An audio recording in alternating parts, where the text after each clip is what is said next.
In July of 2015, two young women drove a borrowed Subaru Outback into the Absaroka Beartooth Wilderness along Montana's southern border, told three separate people they'd be back by Sunday evening, and never came home. Alice Lowe was 22. Taylor Mack was 23. They had been best friends since the 7th grade, inseparable in the way that only people who survived adolescence together can be. When the search teams finally gave up 8 weeks later, after covering more than 400 square miles of some of the most remote terrain in the lower 48, investigators classified the case as a presumed double fatality. The wilderness had swallowed them, and the wilderness did not appear inclined to give them back. That was where the story ended. Until a Tuesday morning in October of 2018, when a woman walked barefoot into the emergency room of a small hospital in Billings, Montana, 60 pounds underweight, her skin blistered and blackened by exposure, carrying a hand-drawn map folded into a square no bigger than a playing card. She identified herself as Alice Lowe. She said she knew where Taylor was, and what she told the doctors over the next 11 hours would dismantle everything the authorities believed had happened in those mountains 3 years earlier. To understand what Alice Lowe walked out of, you first have to understand who she was before she walked in. Welcome back to another video on my channel. To protect the victims, the names and places in this story have been slightly changed. If you have a story of your own to share, make sure to do so using the link down below. If you enjoy the video, don't forget to like and subscribe. Alice grew up in Laurel, Montana, a town of 7,000 people pressed against the Yellowstone River about 15 miles west of Billings. Her father, Gene Lowe, managed a farm equipment dealership on the edge of town. Her mother, Patricia, was a part-time bookkeeper at the First Presbyterian Church. Alice was their only child, a fact that shaped her in ways both obvious and quiet. She was independent in the way only children often are, comfortable with silence, capable of entertaining herself for hours, but fiercely loyal to the few people she let close. She kept a journal from the age of 11, not a diary filled with feelings, a journal filled with observations, weather patterns, the names of birds she'd spotted from her bedroom window, hand-drawn maps of the irrigation ditches behind her neighborhood, annotated with measurements she'd paced out herself. Her 7th grade science teacher, a woman named Mrs. Kessler, once told Patricia Lowe that Alice had the most organized mind she'd encountered in 20 years of teaching. Patricia remembered that compliment because it was the last time anyone described her daughter in a way that didn't also carry a note of concern, because Alice was also, by her own admission, compulsively drawn to risk. Not recklessness. She was never reckless. It was something more deliberate. She wanted to see things that most people were content to read about. By 16, she had solo hiked every marked trail within 40 miles of Laurel. By 18, she was scrambling Class 3 routes in the Beartooths without a partner, leaving detailed trip plans pinned to the refrigerator with a magnet shaped like a trout. Gene Lowe would later tell investigators that he stopped worrying about those trips around the time Alice turned 17, because her planning was so meticulous, it put his own to shame. She carried redundant gear. She filed itineraries. She checked in at predetermined times. She was, in every measurable sense, the most prepared person who could walk into those mountains. That was the trait everyone remembered. That was the detail that made her disappearance so difficult to accept. Taylor Mack was a different kind of person, and the friendship made more sense than it appeared to on the surface. Taylor grew up in Billings proper, the middle child of 5 in a family that ran loud and warm. Her father drove long-haul trucks for a freight company based out of Miles City. Her mother, Denise, worked the front desk at a Holiday Inn Express near the interstate. Taylor was the family's natural comedian, quick with voices, impressions, a laugh that carried across parking lots. She was also, beneath the noise, deeply anxious. She'd been diagnosed with generalized anxiety disorder at 15 and managed it with a combination of therapy and a low-dose SSRI she'd been taking since her junior year of high school. The anxiety never stopped her from doing things. It stopped her from doing things alone. That was where Alice came in. They met in Mrs. Kessler's 7th grade science class at Laurel Middle School. Taylor had transferred in from Billings after her parents briefly moved to be closer to her paternal grandmother. The friendship was immediate and, according to everyone who witnessed it, structurally perfect. Alice provided the plans. Taylor provided the energy. Alice knew where to go. Taylor made the going fun.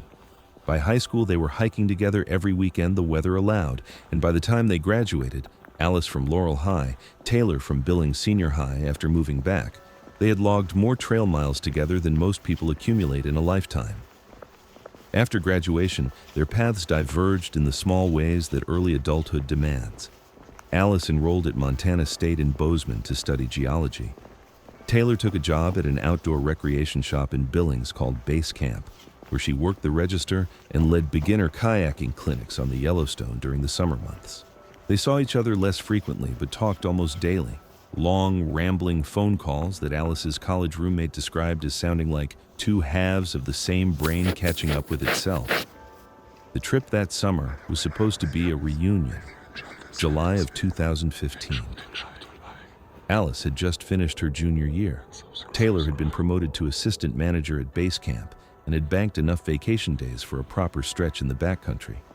They'd been planning the route since April, a 5-day traverse of a remote section of the Absaroka Beartooth Wilderness, starting from a trailhead off the Beartooth Highway near Red Lodge, looping south through a chain of alpine lakes, and exiting via a drainage that would bring them back to the highway about 12 miles west of their starting point.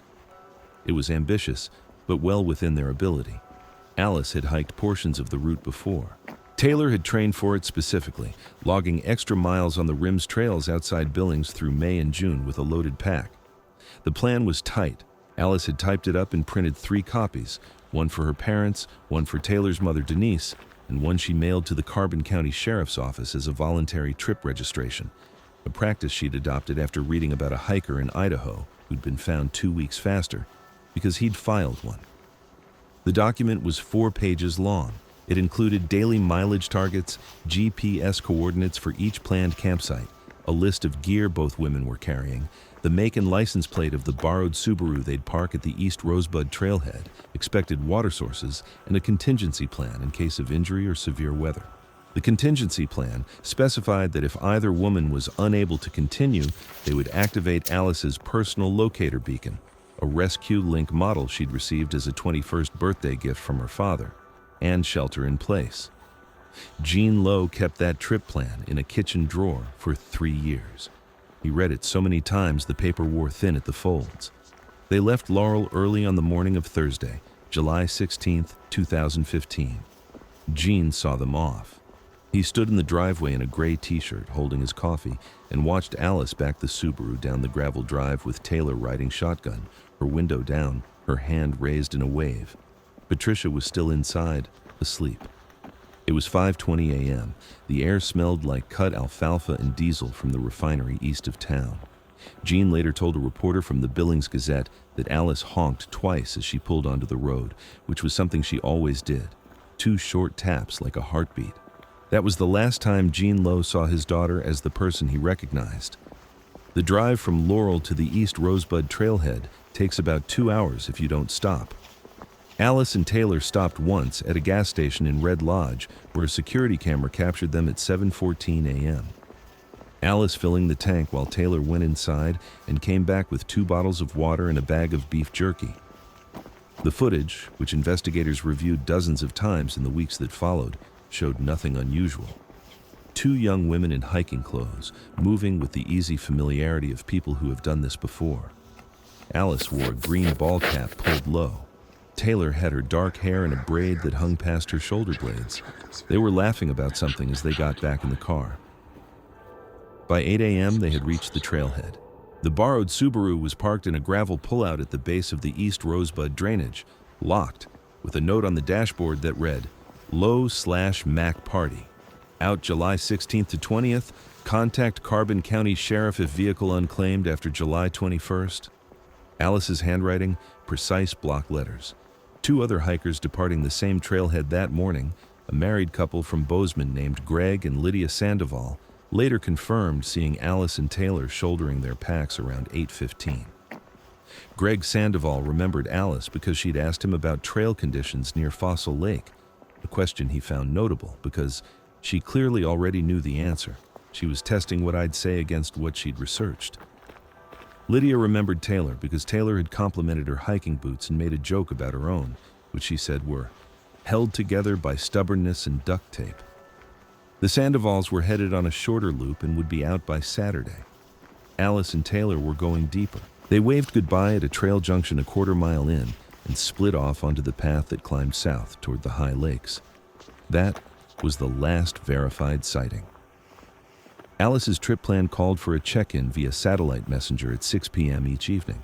She carried a Garmin InReach device, separate from the ResQ-Link beacon, that could send short preset text messages to a list of contacts, including both sets of parents.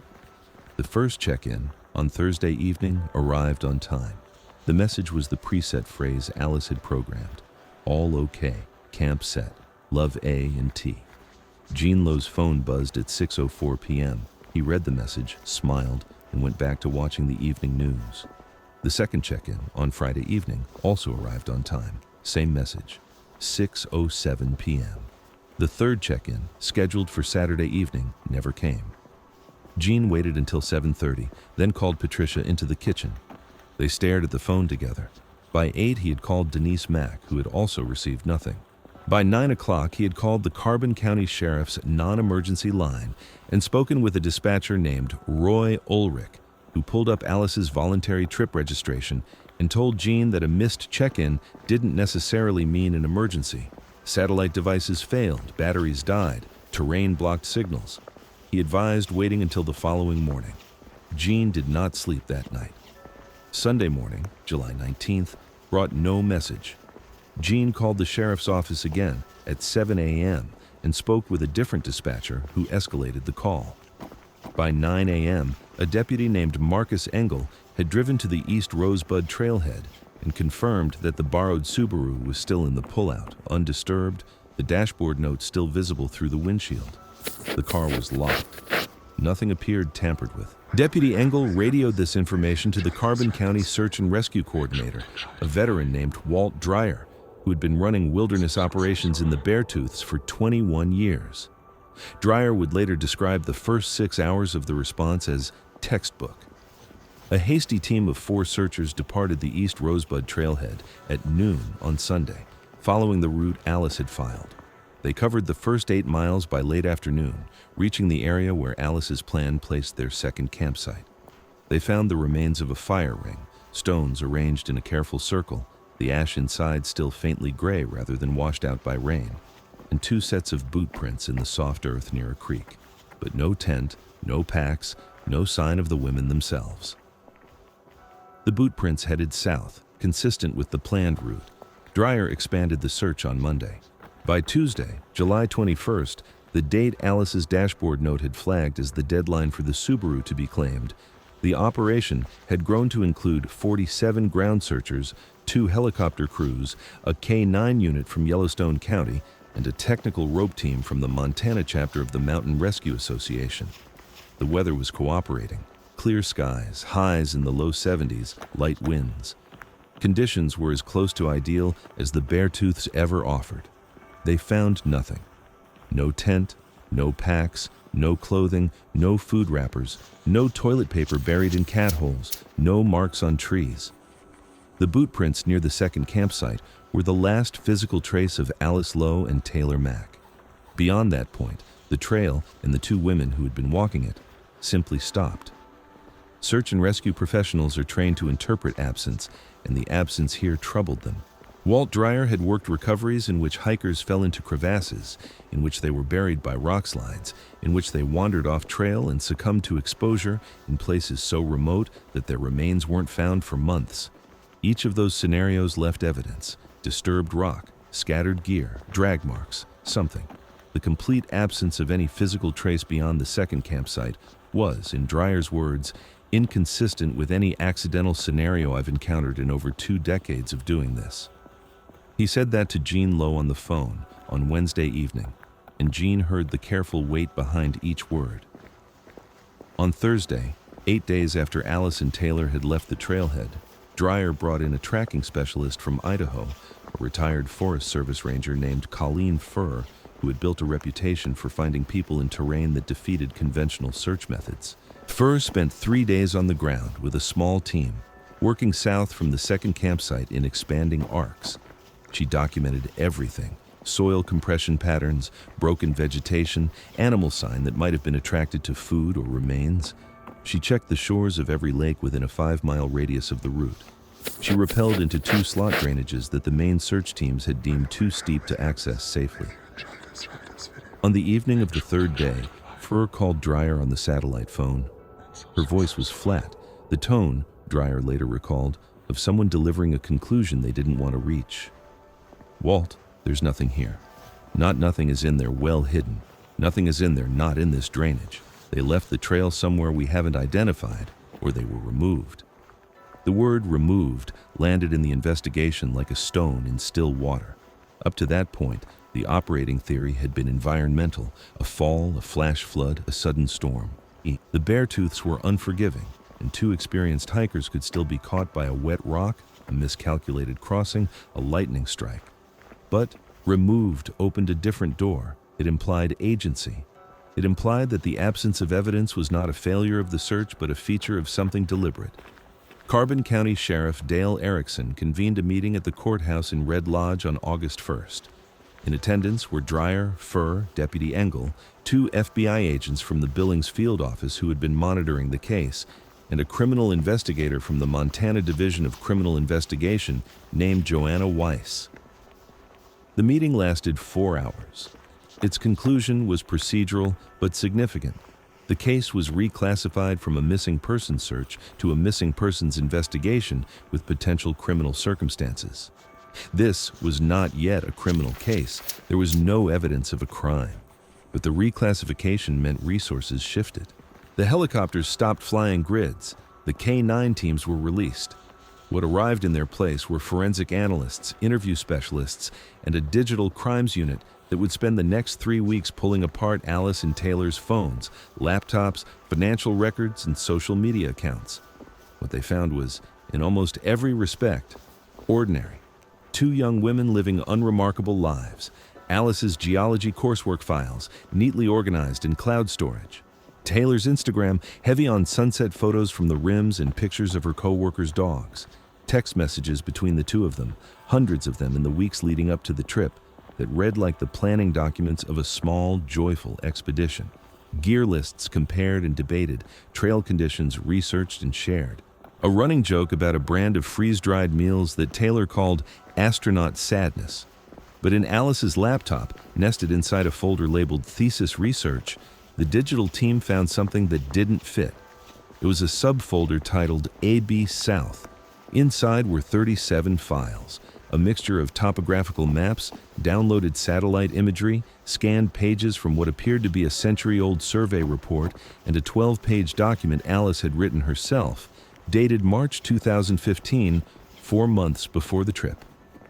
The document was dense, technical, and focused on a specific geological feature, a network of limestone caves that had been partially mapped by a U.S. Geological Survey team in 1923 and then, as far as the public record showed, never revisited. The caves were located roughly 9 miles south-southwest of the East Rosebud Trailhead, inside the planned route, but off-trail, in a section of the wilderness that Alice's trip plan had described only as a rest day with optional exploration. The 1923 survey report, which Alice had apparently obtained through Montana State's interlibrary loan system, described the cave network as extensive but unstable, with at least 3 known entrances and an estimated passage length exceeding 2 miles. The survey team had mapped only the first 600 feet before abandoning the effort due to what they called unpredictable air movement and structural concerns. Alice's 12-page document was not a casual curiosity. It was a research proposal. She had cross-referenced the 1923 survey with modern satellite data, identified what she believed was a 4th entrance to the system, one the original surveyors had missed, and outlined a plan to locate and photograph it. The document included hand-drawn diagrams of the suspected entrance, calculations of approach angles based on the surrounding topography, and a packing list for basic caving equipment, headlamps, 100 feet of static rope, carabiners, a helmet. None of this equipment appeared on the gear list Alice had shared with her parents or filed with the sheriff's office. Investigator Joanna Weiss read the document 3 times. Then she called Jean Lowe and asked a single question. Had Alice ever mentioned caves? Gene was quiet for a long time. Then he said yes, once, in passing. At dinner, months earlier, she'd said something about finding a geological feature near one of her favorite hiking areas that she wanted to investigate for a potential thesis project. He hadn't thought much of it. Alice was always investigating something. Weiss asked if Alice had mentioned it to Taylor. Gene didn't know. But when Weiss put the same question to Denise Mack, Denise said something that would stay in the case file for years. Taylor told me Alice had found something in the mountains she was excited about, something underground. She said Alice made her promise not to tell anyone because she didn't want other people getting to it first. The investigation had its first thread. But a thread, without a destination, is just a loose end. And for all the new information the AB-South folder provided, it answered nothing about where Alice and Taylor actually were. The Cave Network's suspected location was identified on a map. A team was dispatched. They found the general area, a steep limestone escarpment above a drainage choked with deadfall. And they found what might have been one of the original 1923 entrances, a narrow horizontal opening, partially collapsed, no wider than a car tire. A technical caving team from the Gallatin County Search and Rescue Group was brought in to assess it. They probed the opening with a camera on a flexible wand and saw only rock, rubble, and darkness. The passage was blocked within 20 feet. If there had ever been a navigable cave system behind it, the mountain had sealed it shut. The other suspected entrances, including the fourth one Alice believed she had identified, could not be located. The satellite imagery was ambiguous, the terrain was brutal, and by late August, with no physical evidence, no remains, no signals from either the Garmin InReach or the Rescue Link beacon, and no viable theory that could be tested further, the investigation reached the point that every missing persons case dreads. It stalled. Sheriff Erickson held a press conference in Red Lodge on September 8, 2015. He stood behind a podium with the Carbon County seal and read a statement that managed to say almost nothing while sounding like a great deal. The search had been exhaustive and thorough. All available resources had been deployed. The case remained open, and any new information from the public would be investigated. But the active search phase was being suspended. Gene Lowe stood in the back of the room. He did not speak. He did not ask questions. Patricia stood beside him, gripping his forearm with both hands. Denise Mack was not present. She had stopped leaving her house 2 weeks earlier. The borrowed Subaru was returned to its owner, a colleague of Gene's at the dealership, with 247 new miles on the odometer. The trip plan came off the refrigerator and went into the kitchen drawer. The case number was filed. The mountains settled back into their silence. Fall came to the Beartooths, then winter. Snow filled the high drainages and sealed the trails and buried whatever the limestone held. In Laurel, Gene Lowe retired early from the dealership. Patricia began attending a support group in Billings for families of the missing. In Billings, Denise Mack went back to work at the Holiday Inn Express and told her coworkers she didn't want to talk about it, and they respected that. And the silence around Taylor's name grew solid and permanent, like scar tissue. Alice's geology advisor at Montana State, a professor named Dr. Rena Okafor, quietly withdrew Alice's name from the enrollment system after 2 consecutive semesters of absence. She kept the AB-South folder on a flash drive in her office desk because she couldn't bring herself to delete a student's work, even a student who was almost certainly dead. A year passed. Then 2. The case file thickened slowly, tips from the public, most of them worthless. A hunter who thought he'd seen a campfire in the high country turned out to have spotted a distant lightning strike. A hiker who found a torn piece of green fabric snagged on a branch sent it to the sheriff's office. It was tested and determined to be a fragment of a garbage bag. A psychic from Missoula called 3 times with 3 different visions, none of which contained verifiable detail. By July of 2017, exactly 2 years after Alice and Taylor had vanished, the Billings Gazette ran a short retrospective piece, page 6 below the fold. It featured the same photo that had been used in every article. Alice and Taylor on a ridgeline, backlit by late afternoon sun, grinning. Alice in her green cap, Taylor with her braid. The article repeated the known facts and closed with a quote from Gene Lowe. "I still check my phone every night at 6 o'clock. I don't know how to stop." The Garmin inReach, wherever it was, had not transmitted since July 17, 2015. The Rescue Link beacon had never been activated at all. And then came October of 2018. The morning of Tuesday, October 9th, was cold in Billings, low 30s at sunrise, with a thin scrim of frost on windshields and the first real bite of autumn sharpening the air. The emergency department at Billings Clinic, the largest hospital in the region, was running a light overnight shift.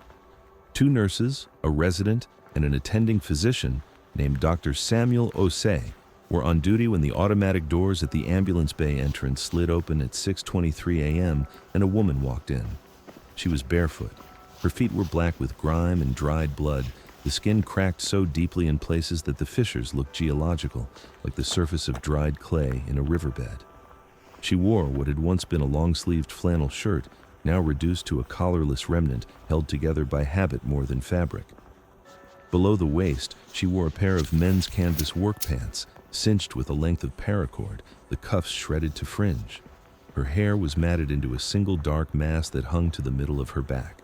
Her face was weathered beyond her years, the skin tight over her cheekbones, her lips split and scabbed, her eyes recessed in their sockets in the way that long-term malnutrition produces. She was holding something in her right hand, pressed against her sternum the way a person holds a document they're afraid of losing. The triage nurse on duty, a woman named Bethany Krill, was the first to approach.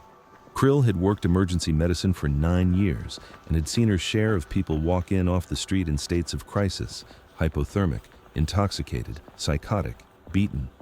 This was different. The woman was calm. Her breathing was measured. Her eyes tracked Krill's movements with focus and clarity. She was not disoriented. She was exhausted, starving, and damaged. But she was present. "I need help," the woman said. Her voice was hoarse but controlled. "My name is Alice Lowe. I've been missing. People have been looking for me." Krill froze for a half second, the kind of pause that happens when the brain catches up with the ears, then guided Alice to a bed. Dr. Osei was there within 90 seconds. He would later describe the initial assessment as one of the most medically confounding presentations I've encountered. Alice was severely malnourished. Her BMI registered at 14.2, well below the threshold for critical underweight. She was dehydrated despite the cold. She had multiple partially healed fractures in her left hand and right foot. Her fingernails were gone on 3 fingers of her left hand, not broken, but worn away, as though by sustained abrasion against stone. She had a long, irregular scar running from her left temple to behind her ear that appeared to be months old, possibly older, and had healed without sutures. But her vital signs were stable, her cognition was intact, and she would not let go of the thing in her hand. It was a piece of paper, heavy, fibrous, something closer to parchment than notebook stock. It had been folded into a tight square and carried for so long that the creases had become permanent valleys in the material. When a nurse finally convinced Alice to let them photocopy it, they unfolded it on a stainless steel tray under fluorescent light and found a map. It was hand-drawn in what appeared to be a combination of pencil and something darker, charcoal, perhaps, or soot mixed with water. It depicted a landscape from above, with topographical markings that anyone with a background in geology would recognize as elevation contours.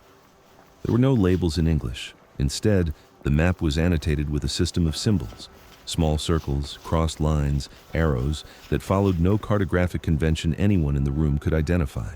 At the center of the map was a shape that resembled an elongated oval, and from this oval, 7 lines radiated outward like the legs of an insect.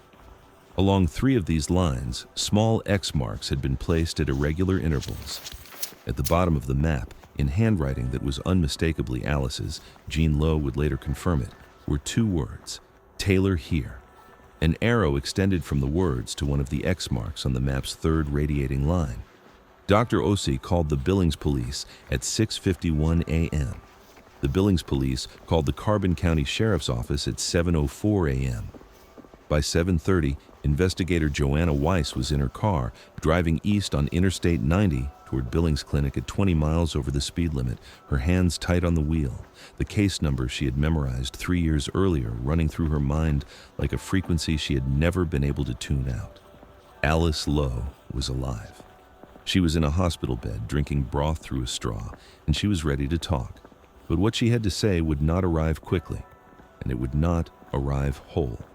Over the next 11 hours, in a private room on the 3rd floor of Billings Clinic with Weiss, a trauma-certified forensic interviewer from the FBI's Billings office named Catherine Engstrom, and, at Alice's specific request, her father, Gene, Alice Lowe, told the story of what had happened in the Absaroka Beartooth Wilderness. She told it in fragments. She told it with gaps she acknowledged but could not fill. She told it with the precision of someone who had been composing the narrative in her head for months, maybe years, waiting for the moment she would have someone to tell it to. She told it with the flat, exhausted calm of someone who had already survived the telling once, alone in the dark to herself, and was now performing the second rendition for an audience that needed to hear it in order to act. What she described began on the afternoon of Saturday, July 18, 2015, the day the third check-in never came.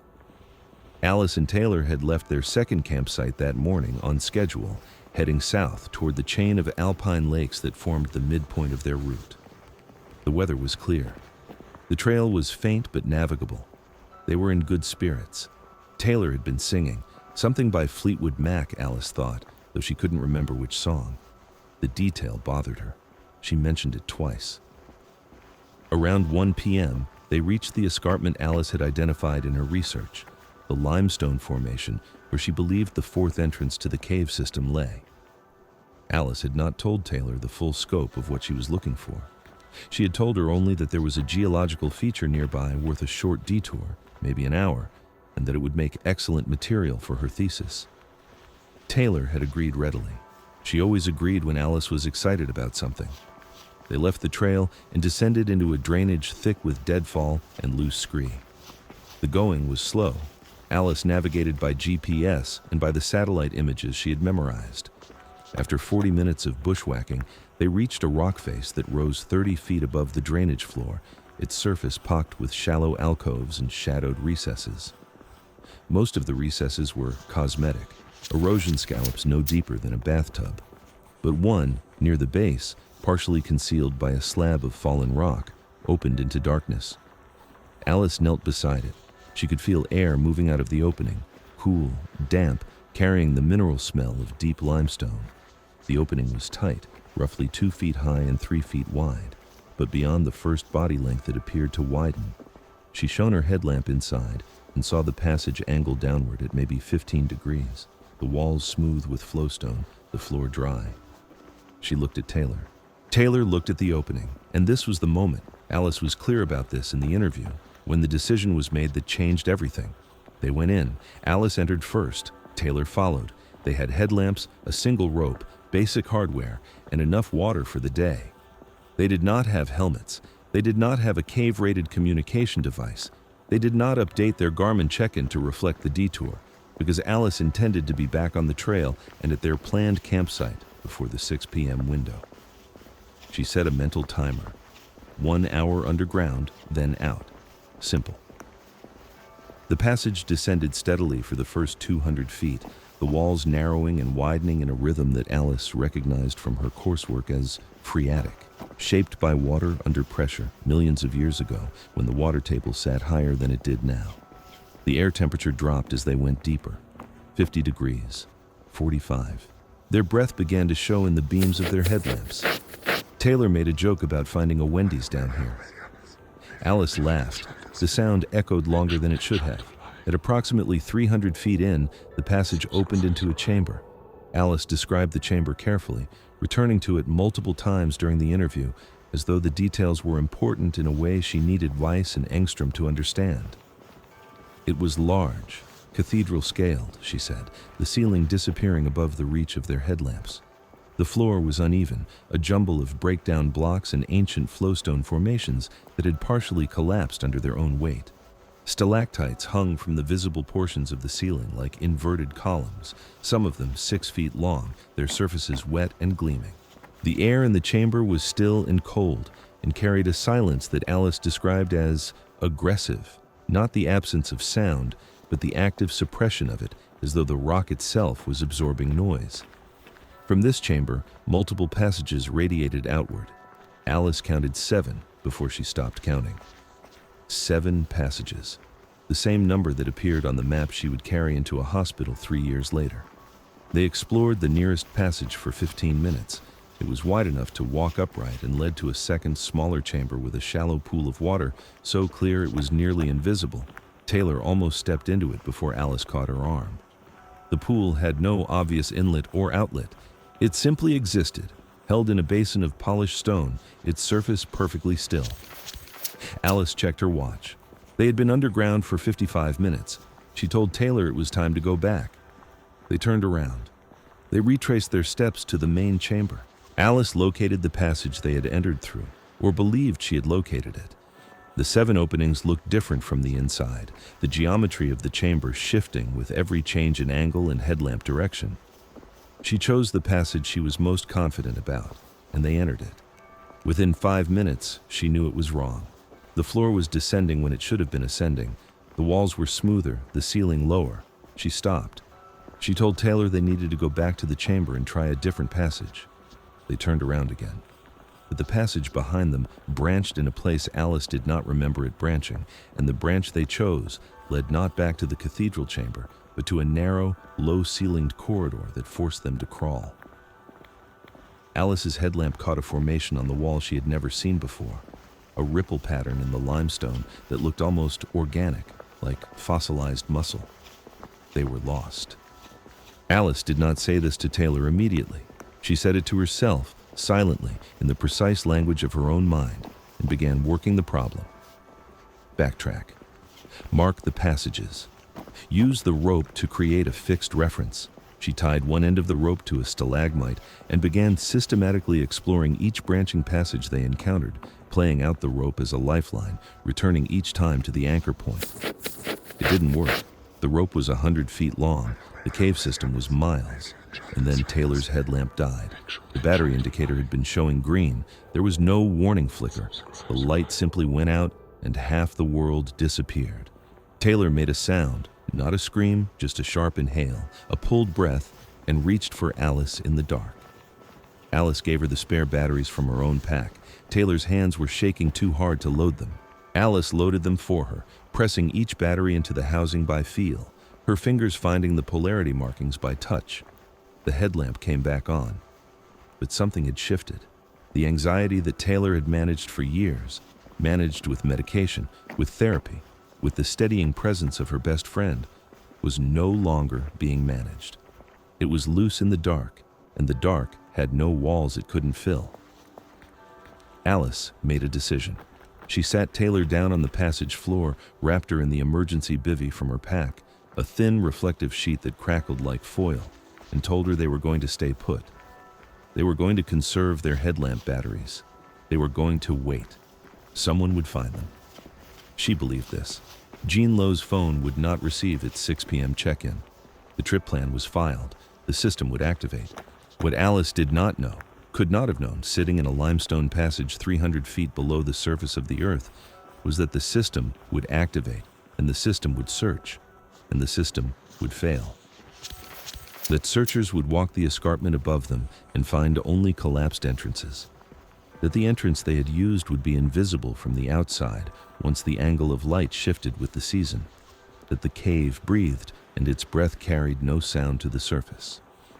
She did not know that the search would be called off, that her name would be filed, that the mountains would go quiet above her while she sat in the dark below, rationing water from a pool that tasted of iron and time, holding her best friend's hand, counting the hours by the fading and brightening of a headlamp that was slowly, irreversibly dying.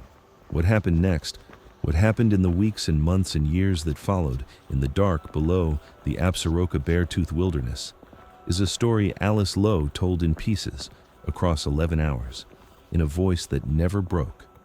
But the map she carried told part of it, and the 2 words at its bottom, Taylor here, told the part that mattered most.